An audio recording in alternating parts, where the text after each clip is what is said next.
This video will discuss the linear regression method for creating a seasonal forecast using regression.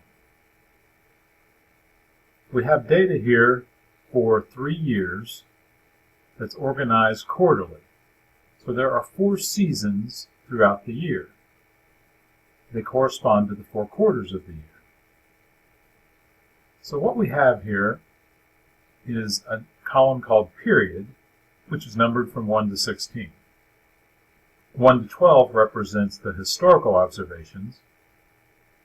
13, 14, 15, and 16 is the periods we want to create a forecast for.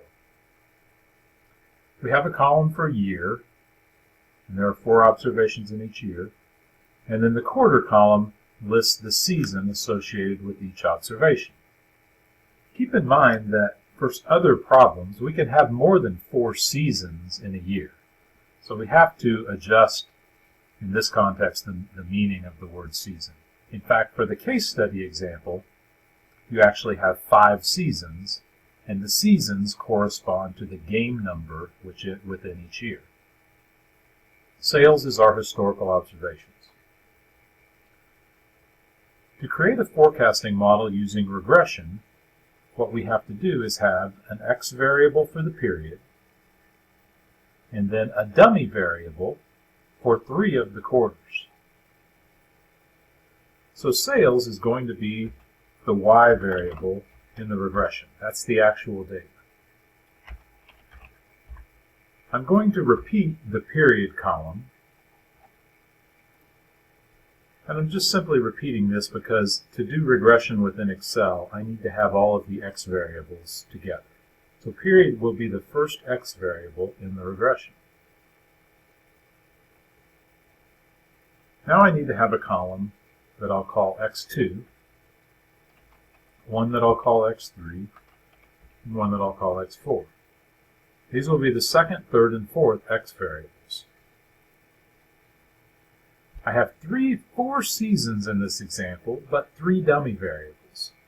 Because once we've defined 3 dummy variables, basically the absence of any of those variables represents the other season. So since I have these numbered X1, X2, X3, I'm going to consider this the dummy variable for quarter 2, this the dummy variable for quarter 3, and this the dummy variable for quarter 4. And if I want an observation to be represented as quarter 1, I just leave all of these as 0. X2 will be 1 when the quarter is 2, and then 0 for the other quarters.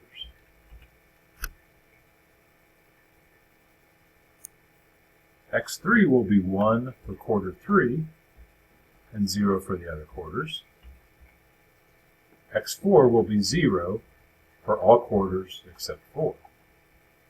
So we can see the recurring pattern once we've entered the data for this on the first 4 lines. In fact, because our data is organized by quarters, we can go ahead and just copy these 1s and 0s.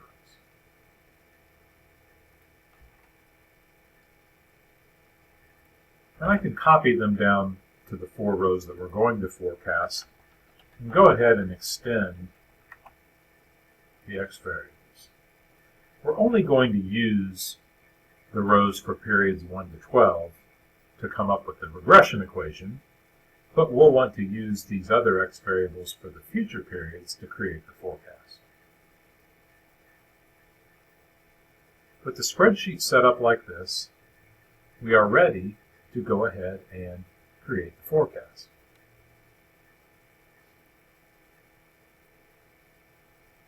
We would go into Data and Data Analysis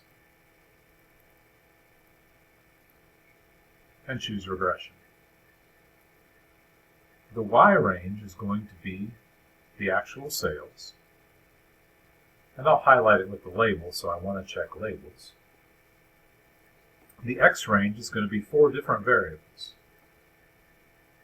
Columns E through H, the period, and then the dummy variables for quarter 2, quarter 3, and quarter 4. Remember, we don't need a dummy variable for all 4 quarters.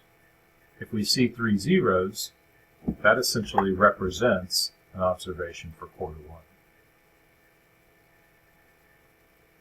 I'm going to just put the output range in this same sheet.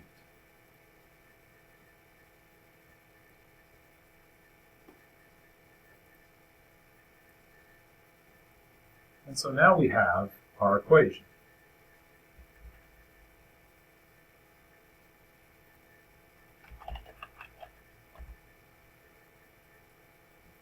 We use the coefficients to create the forecast. So the forecast is the intercept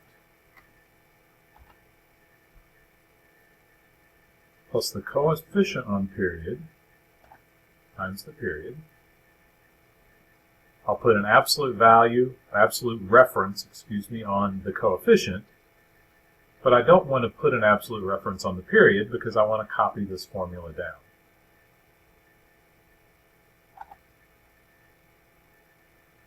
The coefficient times the first x variable. We can think of basically the 15.68 as representing the additional actual sales that we get in quarter 2 versus quarter 1. The coefficient on x3 times period x3, the coefficient on x4 times the variable x4. So this should be our formula to calculate the forecast. And we can copy this down all the way through the next year, which of course is the forecast that we're most interested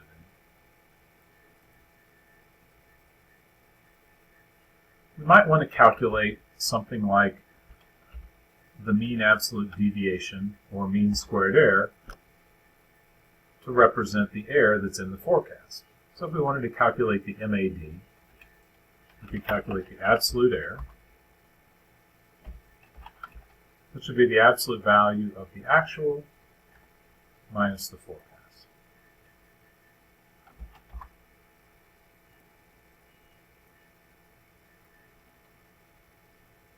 And then the MAD would be the average of all these values.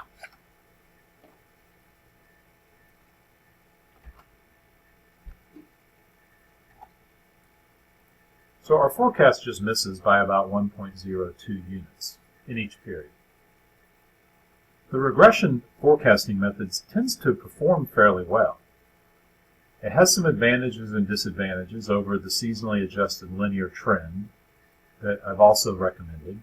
And one is that if you get a lot of different seasons in one year, you have to create many different x variables, which isn't the case with the other methods. So this can expand, and you have to use a lot more columns in Excel for the regression method in some problems. But in any case, for the case problem, we'll calculate both the seasonally adjusted linear trend and the regression forecast, and we can compare those using our error measurements, either MAD, MSE, or MAPE.